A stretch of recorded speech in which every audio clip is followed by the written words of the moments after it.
You said yesterday you want NATO to do more. Could you be a little more, provide a I little did. more I detail spoke- on what you wanted? right. I And have spoke you gotten to- any indication from them that they Yeah, want to do more? I spoke to him yesterday. I spoke to Secretary-General yesterday, and we had a great conversation. He was very, I think he was actually excited by it. And I actually had a name, NATO, right? And then you have ME, Middle East. You'll call it NATOME. I said, what a beautiful name, NATOME. I'm good at names, right? USMCA, like the song, YMCA. Everybody, nobody could remember USMCA. I said, think of the song, YMCA. Now everybody says it. They don't remember the previous name of a bad deal, okay? Commonly known as NAFTA. No, if you add the two words Middle East at the end of it, because that's a big problem. That's a big source of problems. And NATOME, doesn't that work beautifully, John? Think of that. NATO plus me. And he's not getting it. He's not smiling. He used to smile. Before I ran, he was smiling. Now he's not smiling.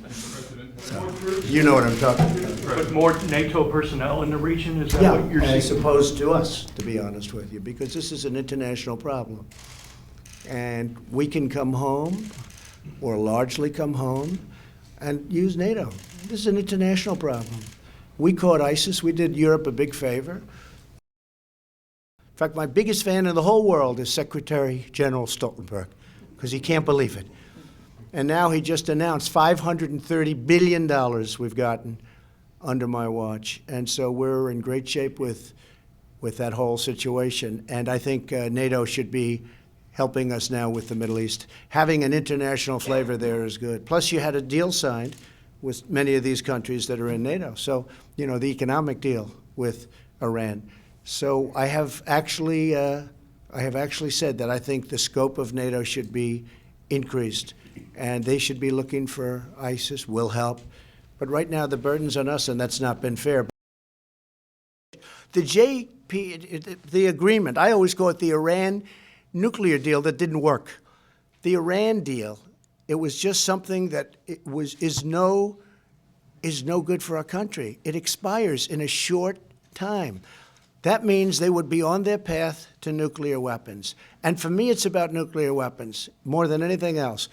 Iran cannot have a nuclear weapon. Iran will never have a nuclear weapon. They understand that. We have told them very strongly. Iran now is not wealthy like it was when President Obama handed them $150 billion. They're a much different country. We'll see whether or not they want to negotiate. Maybe they want to wait till after the election and negotiate with a weak Democrat, somebody like a Biden or a Pocahontas or Buttigieg or one of these characters. Okay, maybe they want to wait. But I think they're probably well off doing it now, because if you look at the polls and if you look at what's going on, we're doing very well. They're losing a tremendous amount. They're getting hurt very badly by the sanctions. It all can end very quickly. But as to whether or not they want, that's up to them. Not up to me. It's totally up to them. They can straighten out their country. Iran right now is a mess. They can straighten out the economics of their country very, very quickly. Let's see whether or not they negotiate.